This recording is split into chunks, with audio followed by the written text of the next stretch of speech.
How are we doing? I'm doing wonderful. How are you? Awesome. So tell people where are you? We are at Phenix Salons Suites here in Raleigh, North Carolina. It is a salon suite concept for salon professionals, hair, nails, barbers, estheticians, makeup artists, anything in the salon.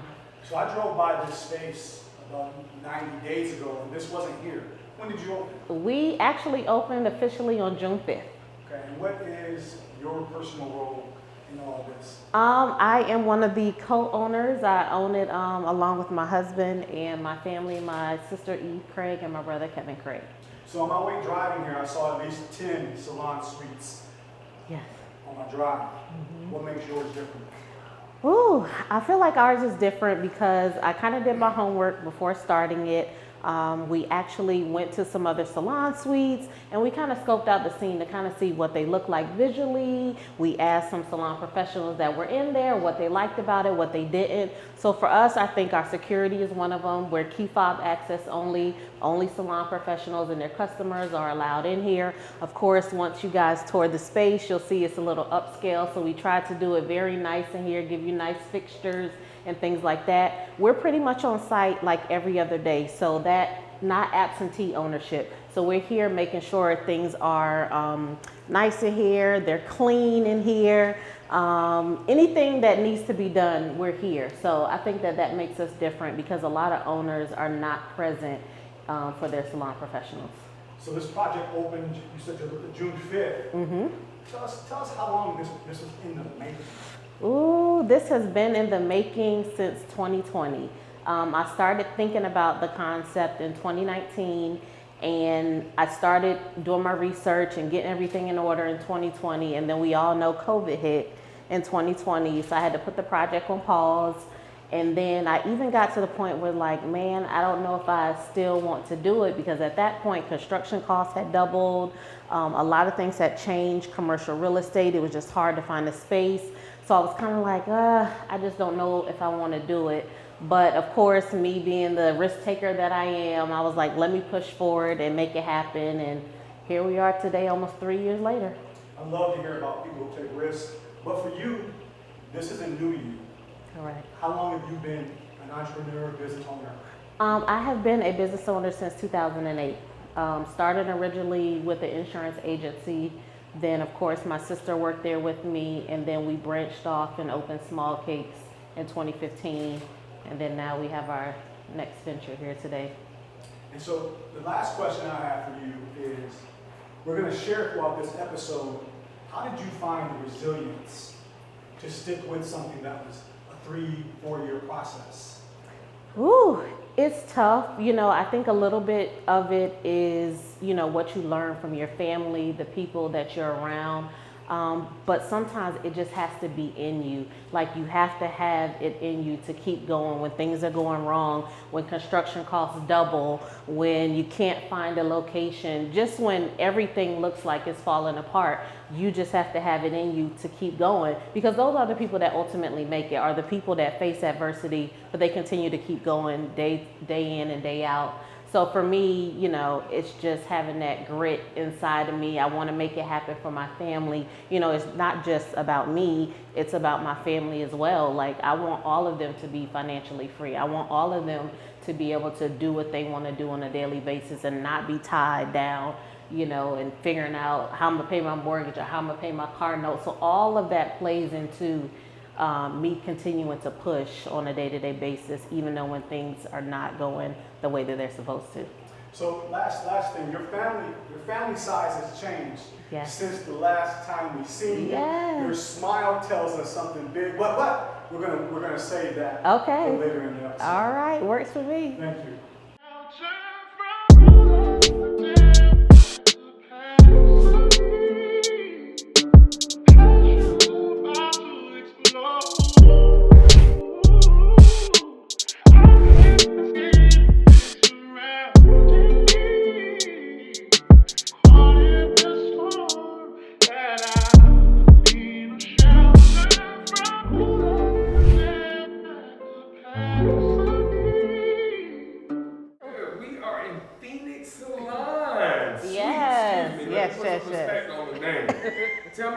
more about this space. We are at Phenix Salons Suites, like Troy said, 5951 Pointer Village Parkway, Suite 101. We are right in the shopping center near Target by Triangle Mall in Raleigh, North Carolina. Eve, tell them a little bit about the space. Well, we have high ceilings here. We tried to have a space where it would set us apart from other salon suites. So some of the things that you will see if you ever make it here will be high ceilings. We have some upgraded light fixtures. We also have 24-hour security, key fob access so that only the salon professionals are allowed to let their clients in. So that's a good little piece so that you feel safe and secure. Hold on now. Tell them about the granite countertops in the bathroom. We have granite and countertops. a nice tile. Absolutely. Yes, the light fixtures in the bathrooms are wonderful. So we did a lot of upgraded stuff in our suite. Yep.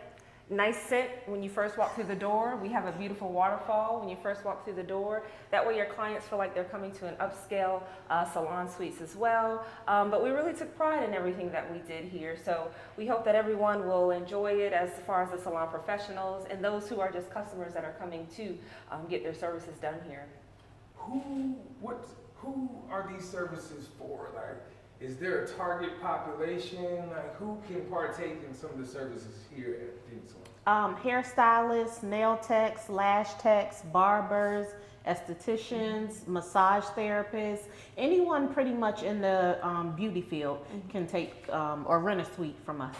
Okay, so these suites can be rented out. Absolutely. Yes, they are rented out on a weekly basis depending on what type of suite you want. We have 3 different types of suites. We have window suites, premium suites, and then regular single suites. So depending on what size you need, where you want to be placed in the building, you can choose whichever suite best fits your needs. So are these suites able to be decorated to the taste of those that rent them? Absolutely. Everyone can decorate their own suite to their own personal preference. Everyone's unique in their own way. Everyone's style is totally different, whether you have a hairstylist or esthetician. So the good thing about it is you come in and you decorate your suites to make it inviting, and it allows you to show your personality and your business to fit what's best for you. So that's a great thing about it. And one last thing, the suites also come with everything that you pretty much need. Yeah. So a styling chair, a shampoo bowl if you're a hairstylist, if you're an esthetician or a lash tech, it'll come with a spa sink. You have a cabinet for storage, a trolley, a blow dryer. So it comes with everything you need, one-stop shop. Yep. Absolutely. Awesome. Give them the address one last time. 5951 Pointer Village Parkway, Suite 101 in Raleigh, North Carolina, near Triangle Mall. Attention corporate heroes. Your support isn't just a gesture, it's a catalyst for change.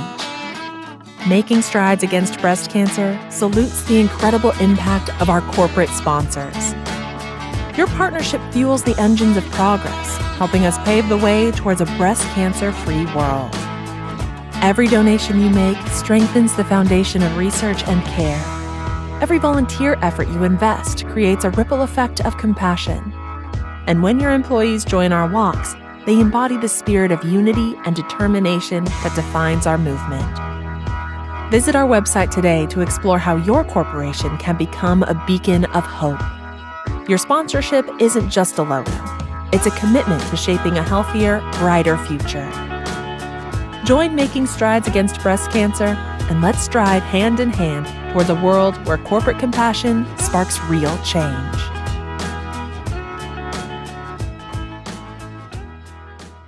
Good afternoon, ladies. Good afternoon. You know, I'm thrilled to be here in this illustrious building, Salon Suites. Yes. And tell us a little bit about where we're at. We are at Phenix Salons Suites. Thank you. It's 5951 Pointer Village Parkway here in Raleigh, North Carolina, and the shopping center where Target is. It is a salon suite concept for salon professionals, so hairstylists, barbers, estheticians, lash techs, nail techs, anyone pretty much in the beauty industry can rent a suite from us on a weekly basis. Now, I told you before, I'm inspired by the both of you. Bosses, to say the least. Thank you. This is what, the third? Our third Our business. third business. Yeah. As sisters, tell me a little bit about, and your brother's involved too. Mm-hmm. Tell us a little bit about the journey, you know, in terms of how did you decide to start your first business, second, third, and what are some of the conflicts that kind of came up along the way? Yeah. So it started all the way back in college. Amber worked for Nationwide Insurance while she was in college. She grew to love it, a passion for it, and decided one day, with all the hard work she was pouring into the business, like, why not just start my own? Most people already know we're really, really close. And so she came to me one day and she said, hey, Eve, I want to start my own independent agency. And no questions asked. I quit my job at the bank, and I'm like, sure. And I'm all of 24, I think. I don't know who thinks that way at 24. And we decided to start our own independent agency, which was the Amber Craig Insurance Agency. And we started that back in 2007. I think Amber said 2008 earlier, but let's correct it for the people. Sorry. 2007, and as an independent agency. So we built our customers from zero on up. It was definitely a struggle. We dealt with the bottom falling out in 2008 or so. And so we really, really struggled really hard with that. But we stuck it out. It was no easy feat. But we stuck it out, and Amber got the opportunity to become a captive agent. And so that was opening up her own nationwide insurance agency.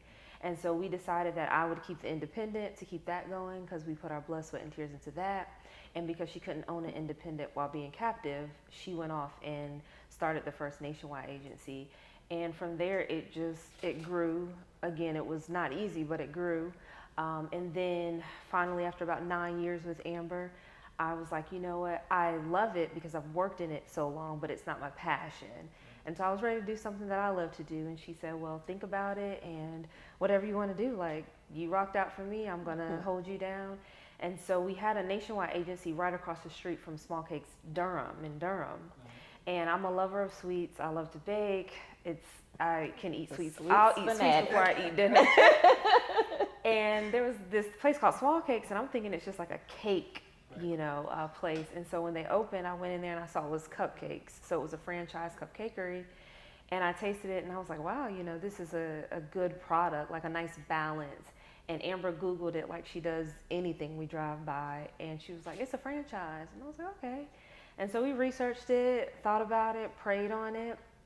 And before you know it, we're opening our first location right outside of Charlotte in Huntersville. And I didn't want to open that far, but the owners of Small Cakes Durham and Small Cakes Cary, which we come back full circle of me now owning, own the entire territory, Wake and Durham County. So I couldn't open up. So I did that for a little bit, and finally I reached out to them and I said, hey, like, I'm ready to get back to Raleigh, to my family, my church is here, everything that I know. Would you let me just open one location? And they said, we're selling both locations. And that was no easy feat, to buy two at one time. Look, I'm always pushing her to the edge, right? Because edge. Sometimes Eve can get in her conservative mode where, oh my God, Amber, it's just so hot. And I'm like, look, just reach out to them. And sure enough, she reached out and they're selling both of their locations. I was like, let's do it. Mm-hmm. Like, you're trying to get home. This is Raleigh, this is Durham, we're gonna make it happen. Mm-hmm. So, but it's crazy because a year before I closed the deal with Small Cakes Cary in Durham, it was my birthday. And me, Amber, my god sister, went into Small Cakes Cary. Again, I didn't own it and didn't know I was going to. And I bought a cupcake. We all did. Yep. We bought a one box and we stood outside of it and we took a picture. And I was like, I'm going to own this. Yeah. And then a year later, on my birthday, we closed the deal May 1st. My birthday was May 3rd of 2019. So we started the bakery, and we've been doing that for 7.5 years now with 3 locations. And then Amber doesn't sit still long enough before she wants to start something else. And we decided, like, what can we do? Because being a business owner when you have staffing, it's hard. Yeah. And it's become even tougher after COVID when you think about the workforce and just people just don't want to work. And she's like, what can we do that does not require staffing that we have to manage on a daily? Right. More passive income that you mentioned earlier. Yep. And so this came about. I'm not 100% sure why Amber chose a salon. Well, I was thinking about also how to diversify our money, right? Because of course Small Cakes is good. The insurance industry is phenomenal, but I'm thinking long term, right? We're not going to want to continue to hustle and work the way that we're working now. So how can we make money but not necessarily have to physically be at work. So that was kind of my mindset, like how can we get more passive income? And so I fell upon the salon suite concept, and I'm like, oh, okay, so these people technically don't work for us. They just rent from us on a weekly basis. We just have to be here to make sure things are clean, things are nice. When there's issues, we get, maintenance in here to fix stuff, but we don't necessarily have to be here every day. We don't have to manage these people. They have their own customer base. So this sounds like a great concept. So that was 2019. And then I'm ready to start in 2020.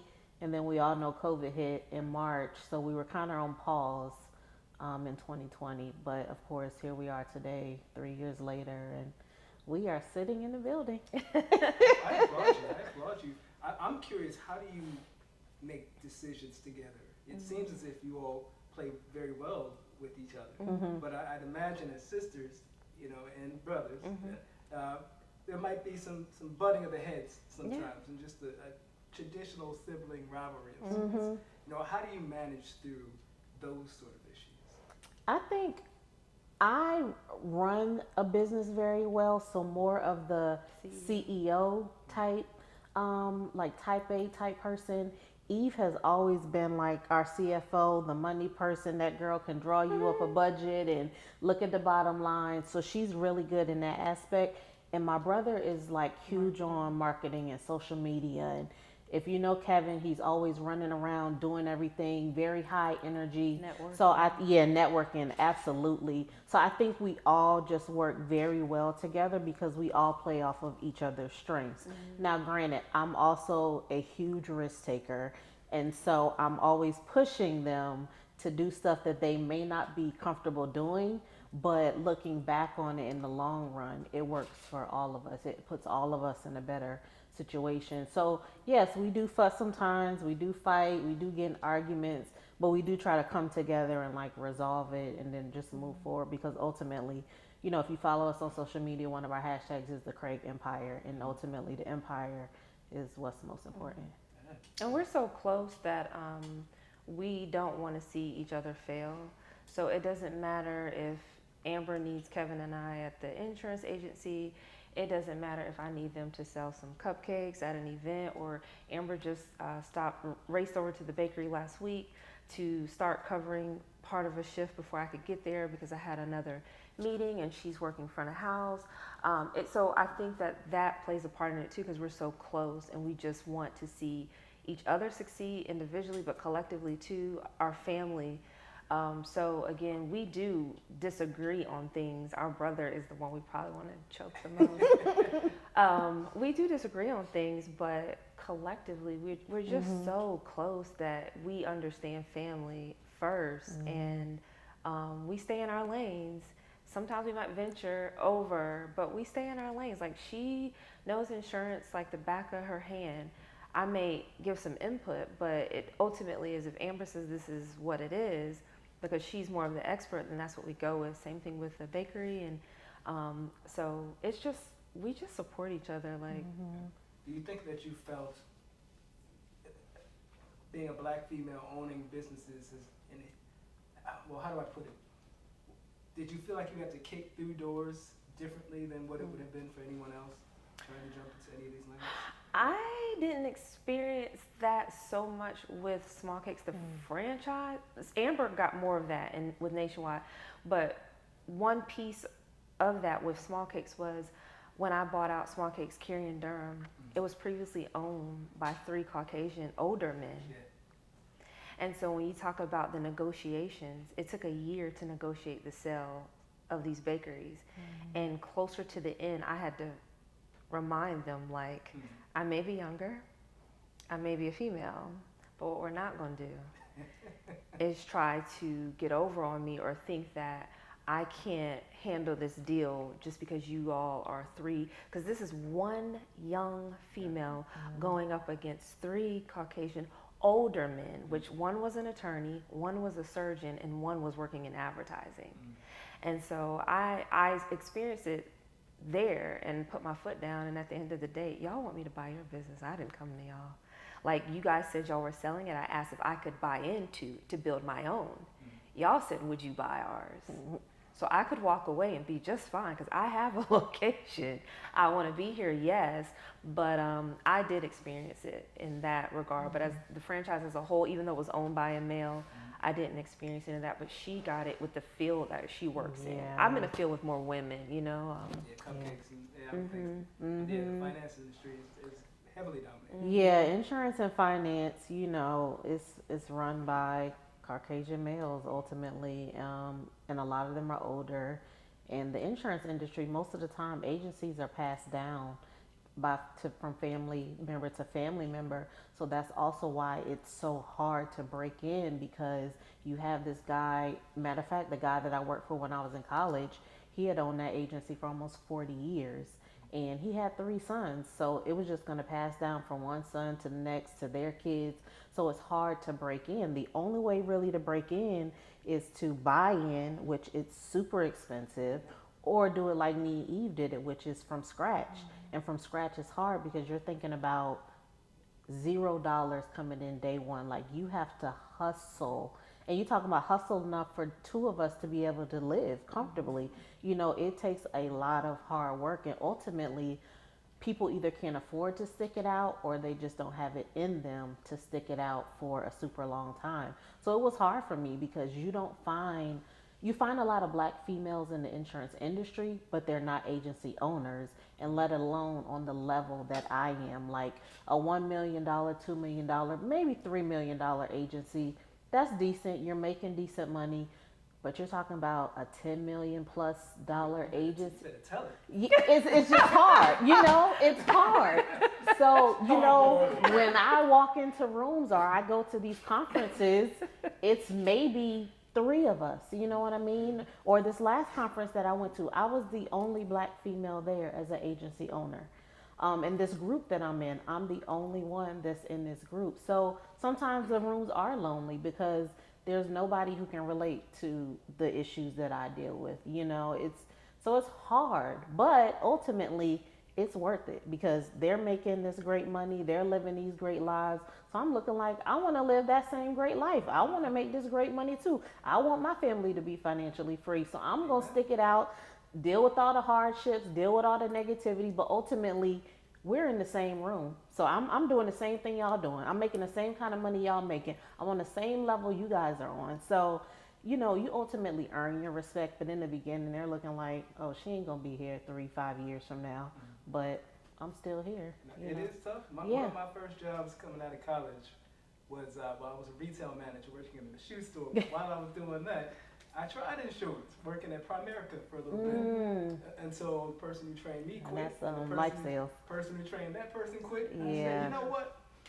Let me come back to Raleigh, try something a little different. I wasn't cut out for it. So to see you strive, we both strive, it's a blessing. It's a blessing. What would you tell other women, young women, old women, doesn't matter, young men for that matter, about the power of owning your own something? You know, in whatever space that may be. I think today owning whatever is super important because, you know, a lot of companies are doing layoffs or they're downsizing, or, you know, the economy is just so up and down right now. And not that the economy can't affect a business owner, but you think about a business who has 15 employees, right? 15 people have to be fired and let go before I'm fired and let go. So that's going to take a while, and prayerfully it doesn't come to that point. But when you own stuff, you make your own decisions. You move how you want to move. You do practically what you want to do because you put yourself in that place. So not that working for somebody else is bad, and business ownership is not for everybody, but you really have to sit down and figure out, like, what do I want to do in life? What do I want my life to look like? You know, if you want to be somebody who travels frequently, or I want to be the person that can take my kids to school and pick them up and do all their activities, you might have to be a business owner to do that because your job may not allow you to leave 2:00 in the afternoon to go get your kid. And, you know, so it just depends on what you want your life to look like. And for me, starting in college, working for this white guy and his 3 sons in the insurance industry, and I'm seeing the numbers. I'm like, this the life I want to live. They going to play golf every Friday. Every month they going on weekly trips and family trips every summer and holidays. I'm like, this is the life that I want to live. Like, how can I get to this place? And I used to sit down and talk to him every day after work. Like, how did you get here? What did you do? And he was nice enough to lay it out for me. And then I'm like, okay, I'm going to leave and make this thing happen for me and my family. So that's what it was for me. Yeah, and it's important for generational wealth. People talk about that all the time. Whether your kids decide to work your business when you're done with it or not is up to them, but it's good to know that you've built something that in the event your kids want to carry that on, they have something as well. I think it's also important too, because I mean, you have to start somewhere, whether it's big or small, but owning something allows you to own more, right? You're building your portfolio, you're building, so the insurance agency is what allowed to help partially fund the bakery. When you think about trying to go get a business loan, it's not just here's money. Sometimes you have to give money to get money as well. And it's not, oh, just give us 1,000 or 2. It's up there. So that funded the bakery. And so the insurance agency is doing so well. On paper, like when you build your PFS, your personal financial statement, and you have all these assets, you can walk into rooms and they're more than likely going to say, absolutely. And that's what you want, right? Like in the beginning, you may go through 20 no's before you get that yes, but ultimately it would be nice to say at the very first room that I walked in, they said yes, or maybe the second time. So I think for generational wealth and for being able to have assets there as well to fund any future businesses that you want. And I think that that's the great thing that Amber has done, is that as the insurance agency grew so greatly beyond we probably could have ever imagined, she's nice enough to say, Eve, what do you want to do? Kevin, what do you want to do? And if you need the funds to start that, I got you. Because if the bank says no, Amber can be the bank. I'm gonna call my sisters. We gotta work something out. Right. Tell us a little bit about what's next for Phenix Salons Suites Yes. and Small Cakes. I got it that time. I think for us, we ultimately are looking for a building, like a commercial building to buy this time. You know, Eve and I have been in leases for a long time, and all the money you put out in leases, and you look at the bottom line at, you know, what you're paying somebody else. You know, so ultimately we want to find a building big enough to house another Phenix Salon Suite location and Small Cakes Raleigh coming soon. Or our dessert bar. We don't have a name for it yet, but it'll be something similar to that. So we're trying to get into some commercial real estate ownership, and we got another project, but we don't want to put that out there yet. All right, that is it. We don't want to put that out there yet. Well, whatever it is, I'm sure it's going to be successful. You know, I wish you all the best, and I thank you for allowing us to be in your space. Thank you for having us. We're just waiting on those cupcakes. Ooh, you should have you guys. I was disappointed. I'm thinking, But see, I didn't go in today. okay, I'll let you off on that. Look, tell her to drop some off Infidelity. I can't give you the address. Hey, I'll make a trip. Imagine a world without the burden of breast cancer.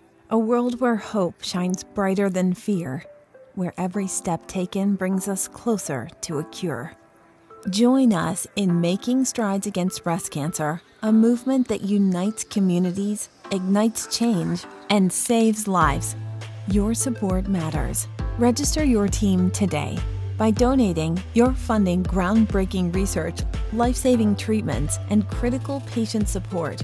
Volunteer your time to create moments of care and compassion that inspire strength and resilience. And don't forget to lace up your sneakers and walk with us. Your steps symbolize progress, unity, and a shared determination to eradicate breast cancer.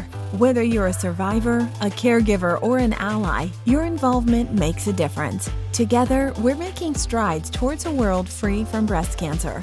Visit our website to donate, volunteer, and join Making Strides Against Breast Cancer of the Triangle. Let's come together step by step until breast cancer is a thing of the past. Join Making Strides Against Breast Cancer and be a part of the movement for a brighter, healthier future.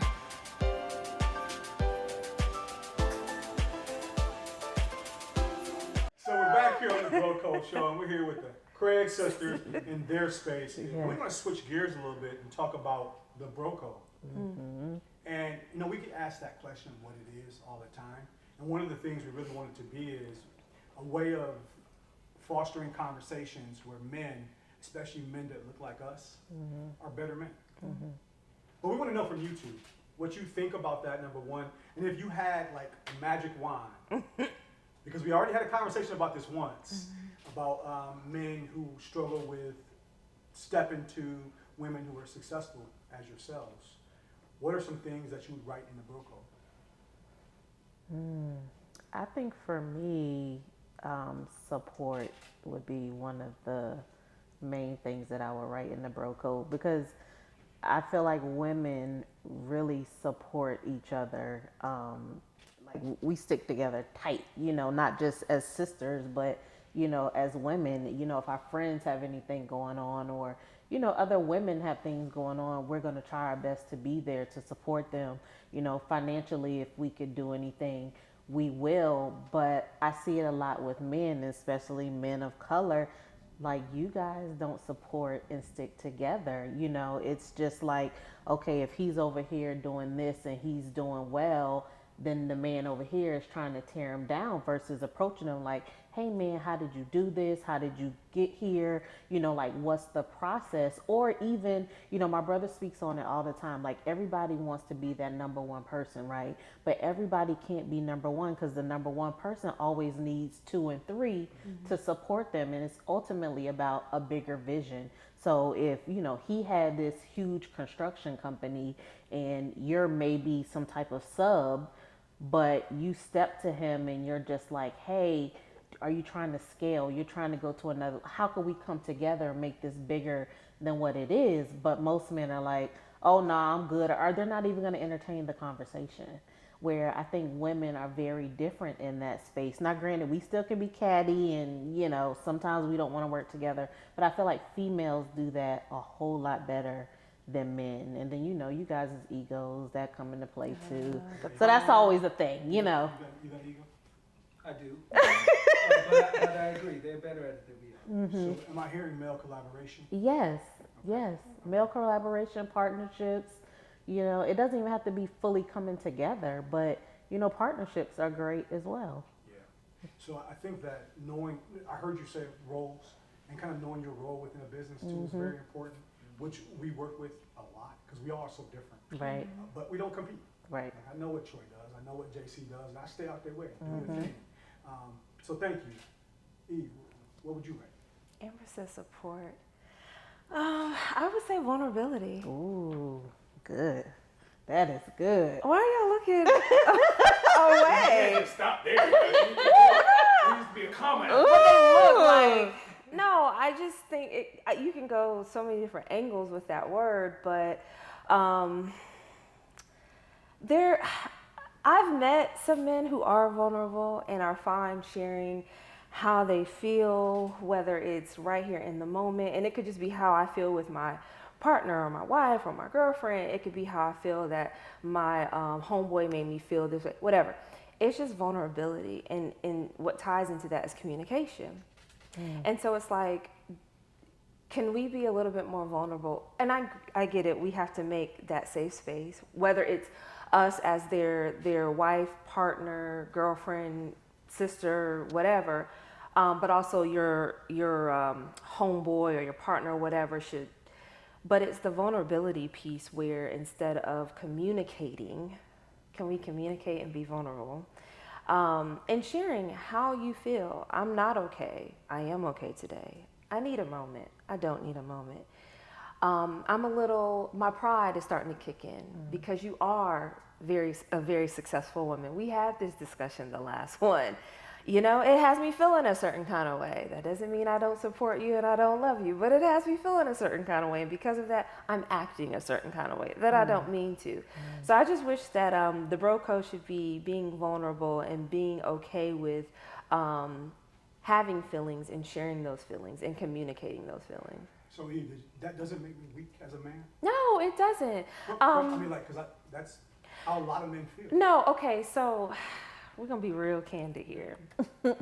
As a female, you know, there is a thin line between. See, you're not weak. Let's just let it. It's not being weak. I think that men don't realize more women would appreciate it, and because they don't know that woman would appreciate it, they think it's being weak. Therefore, they act the opposite of what we want. But as women, we don't see it as weak. Like, I prefer communication. I have one friend who says her husband over communicates, because when you think you're communicating, you're still not communicating well. So in his mind, I'm going to over communicate, and that's where he really is meeting her. So no, it doesn't make you all weak at all. It's strength in that. Right. And it only makes the bond, again, whether it's with female or male, stronger. But because men think it's weak, then we have a gap there. I think some of that comes from, men over time typically have somewhat of an alpha personality. Yeah. And so when coming in contact with other women that may have that same alpha mentality, it's difficult to let that layer down, because you feel as if you have to be stronger than what you may need to be in Right. that moment to be able to show the strength and dominance, for lack of a better word. It's not the word I'm needing to go, but you know what I mean. And as far as just having that aura, which makes it difficult to show that vulnerability. But I agree, it's needed. Yeah. Now, there's another layer to that, and I'll throw this back at you. You're very successful. So it's not, I don't want to say y'all not just regular women, but y'all are women that are like the full package. So as a man coming to you, if that man isn't on that level or higher, there's also a space of, how do I do this? How can I be vulnerable to them when they're already up here? What would you say to that? Okay, but my question is, where do you go from there then? Because if you're approaching this female and you believe, I'm not on her level, what do I do? If you don't communicate that, ultimately it's not going to work, right? You have to be able to communicate that, because again, with communication comes discussion, right? You communicate something to me. Now let's have a discussion about this. What a lot of men don't realize is that, and I don't want to use my sister and her nearly husband and put their business out there, but they're a great example, right? Like Kurt wasn't an entrepreneur, right? And Kurt met Amber, and I'm sure he had moments where he was like, whew, this woman is like killing it. But I think as a man, because he didn't take that the wrong way, he used that to his advantage in a good way and was like, I am going to listen to what this woman has to say. And in moments where I don't know the answers, or I don't even know how I'm going to become an entrepreneur, I can go to her and I can ask her. And then again, it is for us to make you all feel safe enough to be in that space. She then pours into him. Now he's an entrepreneur, quit his job making great money. I don't know too many men that are going to leave that money to come to say, all right, now she's doing everything. Because again, to him, I am starting at the bottom and this woman is way up here. So I just feel like it's okay to feel that way, but where do you go from there if you don't express to this woman, like, there's some intimidation there, or I don't know how to feel, or I don't know what to do, or it goes nowhere. What happens is he becomes intimidated and he starts acting differently. And then you all are now having arguments that are so pointless, but it's because his pride and he's feeling, and ultimately you're gonna go separate ways. And I think he digs down. yes. Right? Yeah. And I because think he's it comfortable goes in that back space, to because he's on support, top. because I don't want to keep using my husband as an example, but he is a great example. He and this is not what happened, goes to his homeboys and he's like, look, I'm getting ready to move to Raleigh. I'm quitting my job. His homeboys, what? What are you doing? What you, Are you what? crazy? Right. Exactly. So when your homeboy does meet that woman or whoever who's leveling up and doing great, and he's like, man, I want to rock out with her. I see potential. We can go places. And then he comes to his homeboys and is like, this is my next move. Y'all talking crazy. So then he, now in his mind, it's like, oh man, my boy's gonna clown me. And you know, it's just, I feel like men have to really support each other and listen to one another. So if your friend does come to you and say, hey man, I met this young lady, she's doing this, she's doing that, I know I want to do this, I feel like she can assist me in this, but there's some things that I'm going to have to do, but it's not the norm. You don't give the support for them to take that next step, you know? And so I think that is another thing that men need to do a better job of, because, you know, you can look back 5 years and now you're like, dang man, you took that step and look at you now, you know? So I think that's Sometimes another. the woman is the boss in that moment. Sometimes. Like, Say that again. sometimes. Not all the So, time. so now we're getting into, and first, hold that for me. Congratulations. Thank you. Right, to you and Kurt. Number one is married, and, you know, and we saw it, right? We saw it. I saw it from home, and it felt like a movie. Who didn't see it? AK-47? AK-47. I'm sure you did that 4 times. Yeah, y'all know he Camera. can.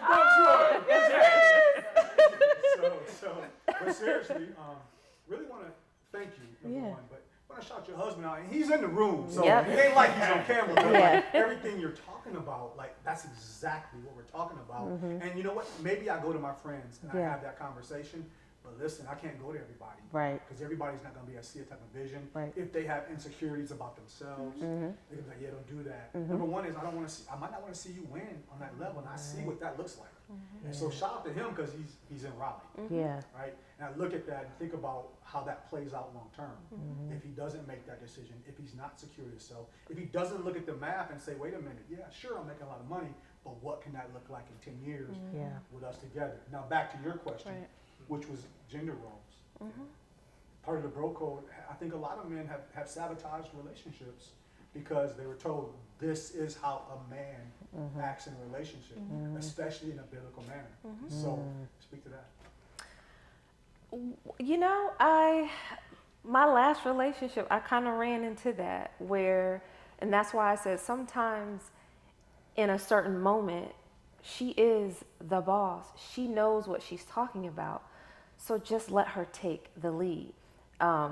As women, if you're a real woman, you want to be with someone who is a leader and can lead your household. I don't want to be the leader every day, all day. I do that with my businesses. I want to be able to come home and know that my husband can lead this house and make decisions, and I can kick my feet up with a glass of wine and, you know, just kind of wind down. But I'm an entrepreneur. He isn't. He wanted to get into that lane, and he did end up quitting his job and going into that lane and started that. But all the advice that I was giving him, he had so much pride, like, oh, she's telling me and I'm saying this lightly because he didn't come off that way, but you could just tell he didn't actually say, oh, I don't have to listen to you. But it was like, I don't want to listen to her. As a man, I know what I'm talking about. And so many things happened where it was, if you would have just listened. And so because of that, he thought, because of his pride, I'm a man, I'm going to do it my way. And he just wanted to look like the man, right? It actually backfired on him because ultimately I said, this could not be my husband, because the decisions that you're making and how you can't even put your pride to the side and you think as a man you're supposed to make all the decisions you're making are bad decisions, and they did hurt him. And I'm like, you can never lead my household because we would be divorced tomorrow, or I might be in jail somewhere with you up here. So I just think that that's back in the day, these gender roles. And there are some things that we're not saying our gender roles, but we would like the man to do and the man would like the woman to do. But I think now it just needs to be this collective thing. Yeah. What are your strengths? What are my strengths? And together we come together and we are a force to be reckoned with. So why do we have to focus on the gender roles? Why can't we just focus on what are you good at and what am I good at? If I'm better with money, then I need to handle the finances of the home. Whether you're the man or not, I do respect your opinions and I am going to come to you and ask you, but if I'm better with money, I should be handling that. So it sounds like you're saying maybe run the relationship of the marriage like a business in some ways. In a sense, yeah, in a sense. And I know people hate saying that, but I mean, it is what it is at the end of the day. And again, if you can separate the two, so to speak, understand that it is, it is a business. But I think that people have an issue with saying that. But You know, the funny thing is most men really want a woman who's got her own, like Jamie said. A woman that, can support something that you're trying to do as a household. Yeah. To where it's not just him, but then there are some men also that say, hey, it's me, it's my way or the highway. Get down to later. because what I don't understand is men want to take it all on and say, I'm the man, I'm supposed to do this. But then, help me understand this. But then sometimes you guys can become so burdened with trying to handle everything in the home and bring in all the money. So it's confusing because it's like you want to be up there and running the household and bringing in all the money and making all the decisions, but then when you're having a bad day one day, we're like, what's wrong? Well, I mean, I'm working all the time and I'm trying to get this. Well, what do you want? Can't have it both ways. You can't. That was your main impression? You've done that before. You want this life, Yeah. if you want to Yeah. go on all these trips and stuff, but I'm letting you know that I can also, to a certain degree, be that alpha female and go out here and hustle and actually contribute to the household. And to collectively, we can be a force to be reckoned with. I think if I understand my role, right, when we talk about gender roles, if I understand my role, if we're both out here as alpha man and woman, but then when my husband says something and he's like, this is the decision, I can respectfully bow down and say he is the head of the household, and so this is the moment where I can't be this alpha. But you guys you can't have it both ways. It's like, do you want to? Yeah. So there's one big thing that I continue to see that I think is an issue is we take information either, first of all, from the relationships of our parents and our grandparents. Grandma did this. Well, that was 50 years ago. Right. The framework of how everything, like today, is a little bit different. There are some principles that you can take from that. Yeah. Then also, we try to say, well, my homegirl or my homeboy's house is this way. Yeah. I'm going to take that and put it in my house. Yeah. But you have two different people in your relationship. Right. It doesn't always work. No. And so, to me, the best roadmap is literally like, let's sit down and let's design our relationship in our house Yeah. and for what works for us. Yeah. And I don't care what, even mom and them. Because mom and them come in sometimes. Respectfully, mom, I got to my mom all the time about all kind of things. Respectfully, mom, not this time. Right. Yeah. Yeah. All right, and I think I not to say I trained her, but I taught my mom that there's some boundaries that must be put towards me in my life. Yeah. So, anything else when we talk about the bro code? I got one more. Yeah, Oh. The way her neck turned over. Remember how we talked about health? We were kind of talking about that now. Please, please. Why aren't the expectations the same? What do you mean? When it's so different. It's Me as a woman, I gotta keep this body tight and it's not even right. where we think we have to. You guys are like, oh, you want us to look a certain way. But then y'all can not work out, Just have fall these off. bellies, and it's like, oh, why aren't the expectations the same? And I say it all the time. Y'all want something nice to look at. We do as well. So help me understand that. Why do y'all get to do what y'all want to do? So you're talking about overall. So okay. Yeah, every man's not like that, but there are a lot of men who just think that they don't have to do anything. They don't have to keep themselves up. But you want your woman. She can't fall off too bad, or it's going to be a problem. You want to take that? I mean, I don't have a problem. No, I don't know. I'll let you go with that one. Kurt, like I keep myself I'll together. work out. You know what? No, I will jump in and say this. I think that the man, since we're talking about men, like, yo, bro, take care of your body for you. For you, right? Secondly, yeah, for your woman, your wife, whatever you want to call your partner, whatever it is for you, that's secondary. For God, for you, and then for your partner, and for your kids, and for your grandkids. So all that goes in my mind when I walk in the gym 5 days a week. It's not just, I mean, that's just what you just talked about. It's important maybe, but like, no, overall, I want to be in good health. Right. It's funny you said the vulnerable, like, so a little piece of me, in my relationship history, I've always had challenges talking to my woman about fitness, you know. In what regard? Now, obviously. Oh, telling her that she needs to get in the gym? Right, so I've always like tried to Jedi mind trick, you know, where it's like, all right, you're gonna see me doing push-ups every morning at 6. You know, Yeah. you won't see me running. You In know, hopes that I want she you to does. walk with me, Yeah. you know, do something with me. But I've always struggled because of the fact or the feeling as if me telling her, hey, I'd like you to do this would make her feel inadequate. And so by default, I've kept my mouth quiet. And what happened? To the detriment of relationship, to you know, to where, you know, if I don't feel as if you get it or you want to be better yourself, shoot, I might let myself go. And now we're, you know, we're both in this space of we're not doing what we need to do for ourselves, let alone each other.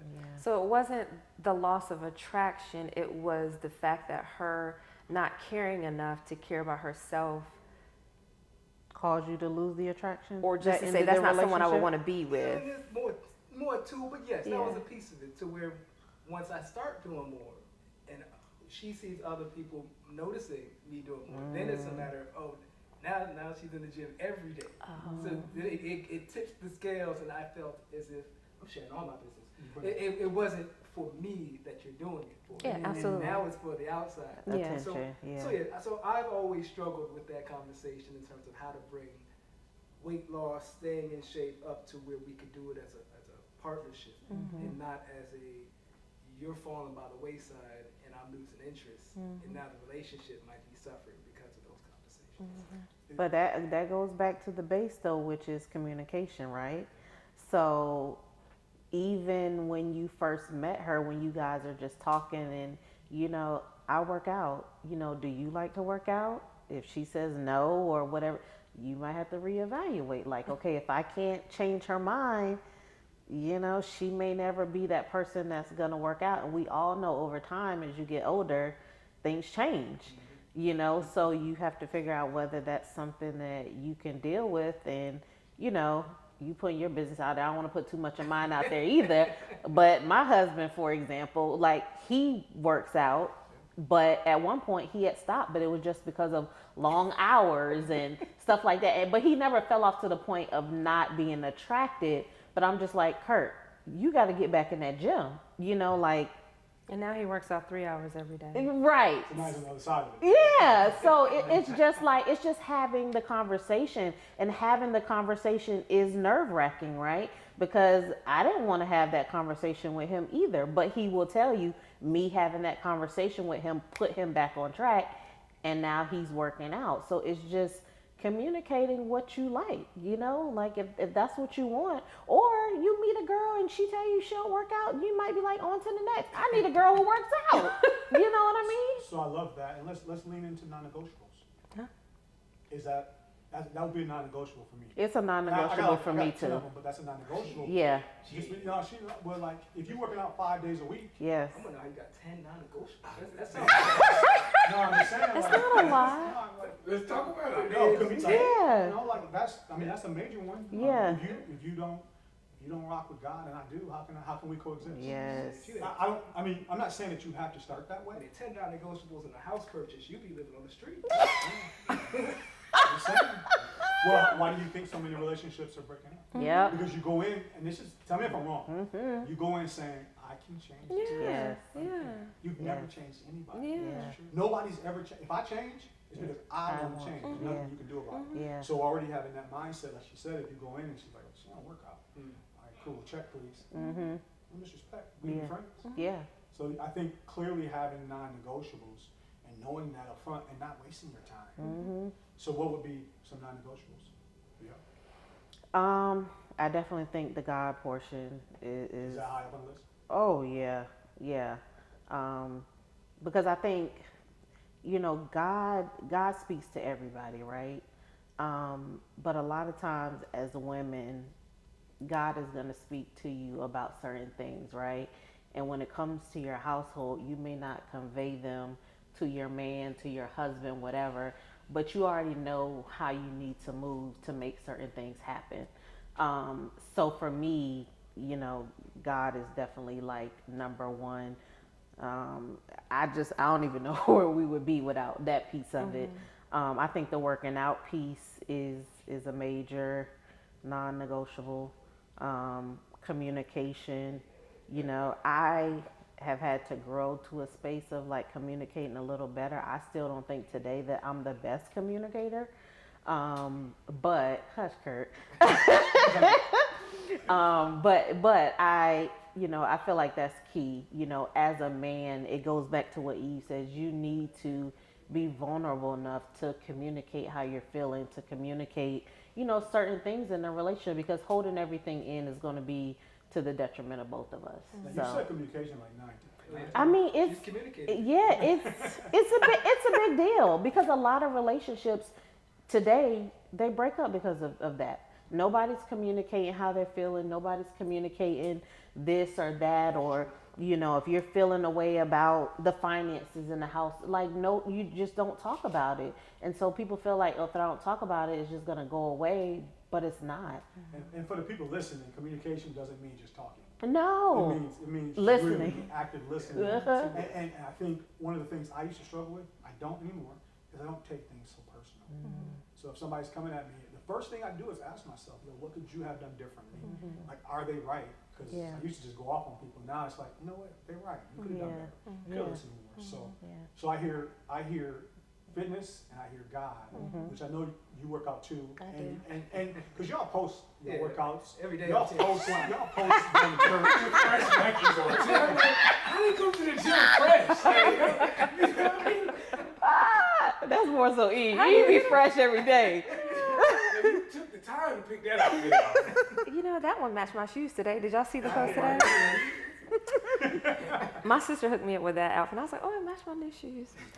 But no, I agree with Amber on her non-negotiables. One of mine is finances, like being horrible, not being able to manage your money. But let's back up, because if you're willing to allow, if you're able to say, hey, I'm not good with it, and you're willing to let me take the lead, but I'm talking about your priorities being messed up, meaning I'm expressing like, hey, you're not good with your finances, let me take the lead, this is what we need, and you still continue to make poor decisions. So that's one thing. I just now found myself, not put my business all out there, talking to this guy that has kids, and I expressed to him, I was like, I'm new to this world. I don't have kids. I don't know how this happened to me, but every relationship I've been in, they never had kids. So this is the first time I've ever entertained or found myself having to, because I never met. But it's like I can't deal with a guy that will not be in his kids' lives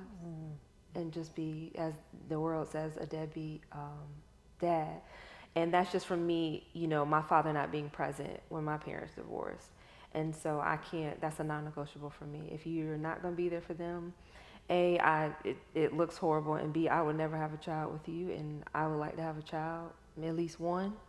So that's a non-negotiable for me. And then I think family's another, I was probably going for to say, both because we're of big us. on family. Yeah. So At Making Strides Against Breast Cancer, we invite you to become more than a sponsor. Become a lifeline of hope. Your sponsorship of our walks doesn't just support an event. It nurtures a movement that's changing lives. Join us in spreading warmth, strength, and solidarity through every step we take. Register your team today. Your sponsorship dollars drive research, provide care, and uplift spirits. Your brand becomes a symbol of compassion, showing the world that together we're making a difference. Every walker, every survivor, every supporter, they all carry the impact of your generosity. Eager to make a lasting impact, visit our website today to learn how you can join Making Strides Against Breast Cancer of the Triangle. Invite your coworkers to join. Your support is the wind beneath our wings, propelling us forward towards a world where breast cancer is a memory. Join the movement to end breast cancer.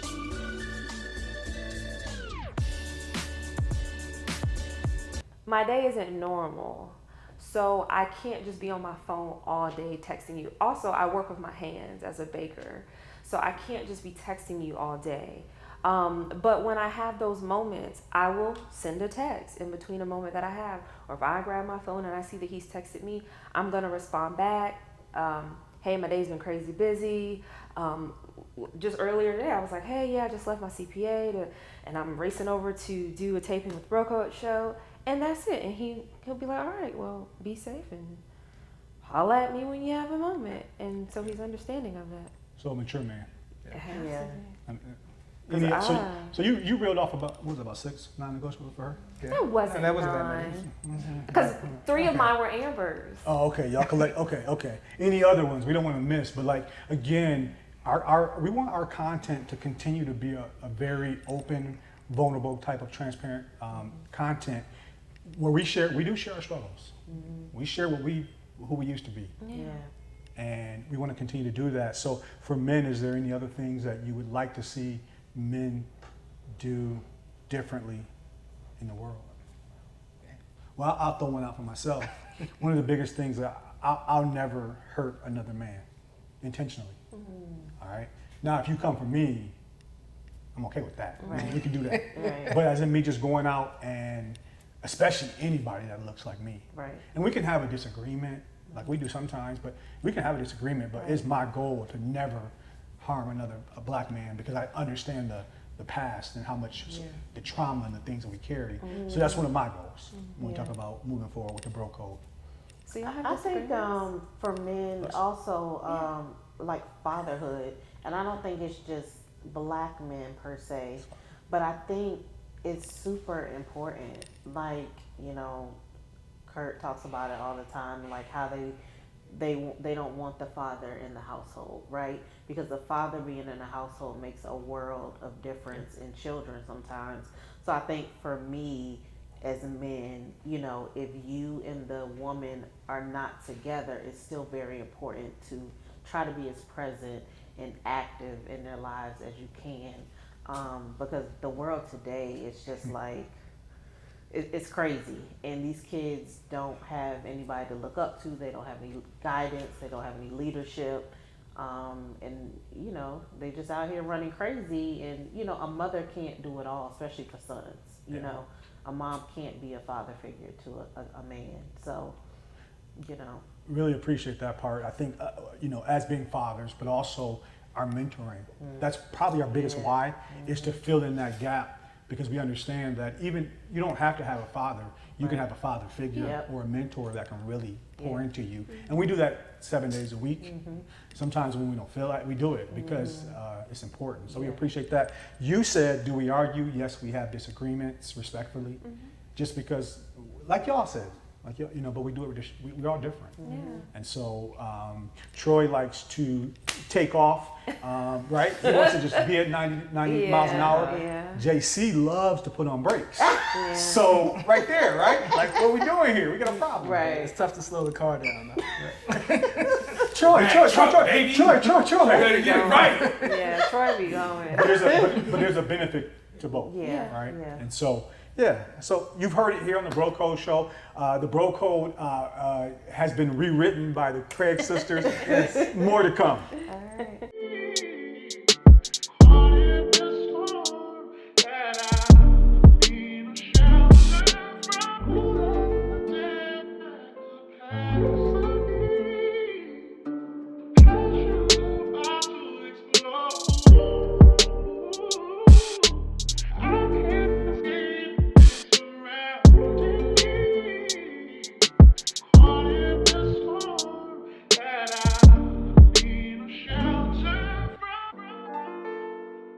What's going on, Amber? Hey, Troy, what's going on? Look, you just got off an episode of the Bro Code Show and the Bro Code TV Productions, ballhead greatness.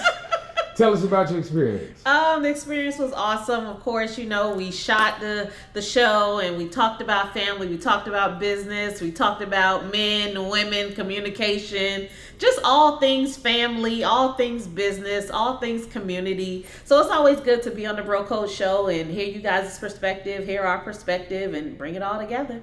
Amber, you are one of the sponsors for the community event that's coming back, the Back to School Bash. Yes. 27610. It will be held at the YMCA / Southeast Raleigh Elementary School at 1436 Rock Quarry Road in 27610. You do a lot of things in the community, but why is it important? It's important because I'm thinking back as a kid, I went to the YMCA when I was a kid, and some of the kids there didn't always have what they needed. So as a business person in this community, giving back is definitely important. A lot of our members, a lot of our customers that visit our businesses, they live in the communities that we live in, and we definitely need to serve those communities. So it's always important to give back, because those are the people that support you each and every day. So, with the insurance agency or even the cupcakes, we just like to give back to the community that supports us. I certainly appreciate it. Thank you. You're welcome.